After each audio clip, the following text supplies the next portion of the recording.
ساتھ میں ہوں علی سرور۔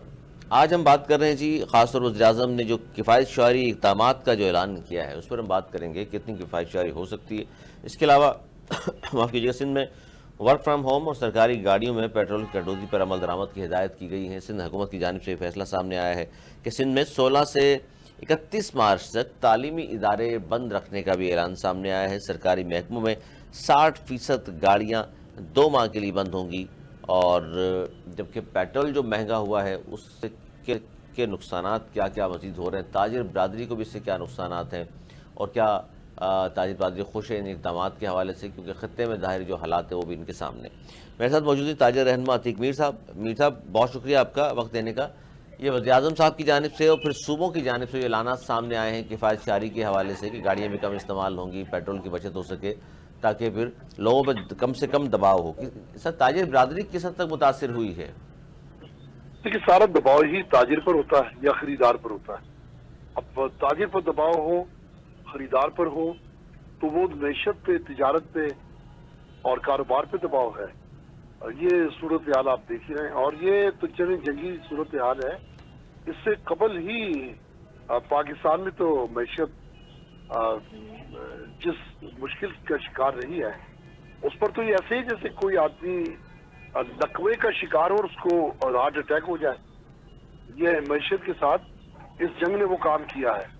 پھر اس پر جتنی ہم چونکہ پہلے ہی متاثرہ معیشت کو سروائیو کر رہے ہیں، تو اس طرح کی پابندیاں ہمیں مزید تباہ کاریوں کی طرف لے کے جاتی ہیں۔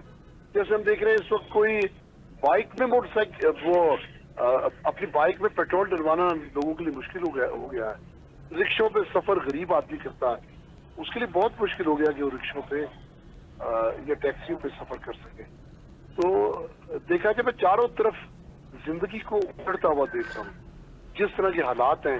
اب 1 سال کے بعد ہمارا مذہبی ایونٹ آتا ہے جسے ہم عید الفطر کہتے ہیں، جس پر ہر غریب سے غریب آدمی چاہتا ہے کہ اس کا بچہ نیا سوٹ پہنے اور وہ اس کی خوشیوں میں شریک ہو کر عید کی خوشی مناتا ہے۔ میں دیکھ رہا ہوں کہ اس وقت مارکیٹوں میں جو حال ہے، مہنگائی کے ہاتھوں، قوت خرید میں کمی کے ہاتھوں، دکانداروں نے خوف زدہ ہو کر احتیاط کے طور پر اسٹاک بھی زیادہ جمع نہیں کیا، نہ ہی ان کے پاس اتنی موڑی تھی کہ وہ اسٹاک جمع کرتے۔ خریدار ہیں، وہ جہاں 2-3 سوٹ خریدتے تھے وہاں یہ خریدنا بھی بھاری پڑ رہا ہے۔ تو یہ بڑے دکھ بھرے، دیکھیں ہم سنتے ہیں قطر، دبئی، فلانا وہاں ڈرون گر گیا، میزائل گر گیا۔ ہمارے یہاں تباہ کاری کچھ اور طرز کی ہے۔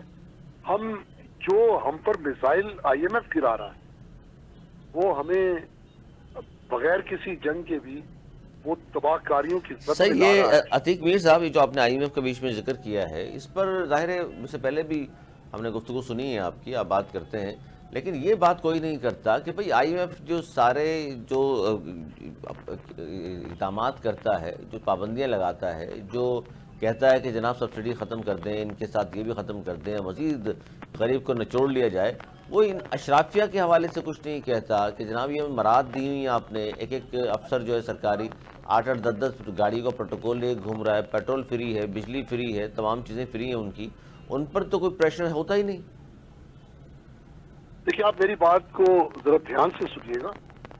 یہ جو کہتے ہیں نا کہ ہم ڈیفالٹ ہونے سے بچ گئے، یہ جو کہتے ہیں مشکلات سے نکل آئے، یہ جو کہتے ہیں کہ ہم معاشی ہمارے جو معاملات ہیں اس کے اشاریے وہ مثبت ہو گئے، یہ IMF جو ہمارے بجٹ کا، یعنی وہ افریت جو ہمارے بجٹ کا آدھا حصہ کھا جاتا ہو اور قرضہ اپنی جگہ ہو اور وہ سود کی مد میں ہو، وہ کیوں چاہے گا کہ ایسی دکان بند ہو جائے؟ ایسا گولڈن چانس جو اس کو مل رہا ہے وہ آئندہ کے لیے بند ہو جائے، وہ کبھی نہیں چاہے گا۔ یہی سبب ہے کہ ملک میں وہ ضرور اس طرح کے اشاریے پیش کرتا ہے کہ اس میں اشرافیہ کی کرپشن اتنے ارب روپے ہے اور عام آدمی کو ریلیف دینے کی بھی باتیں کرتا ہے، لیکن اگر معیشت اسی طرح بدحالی کی سطح پہ رہے گی تو IMF ہی کا فائدہ ہے، اس کے سود کی قسط پڑ جائے گی، اس کا مزید قرض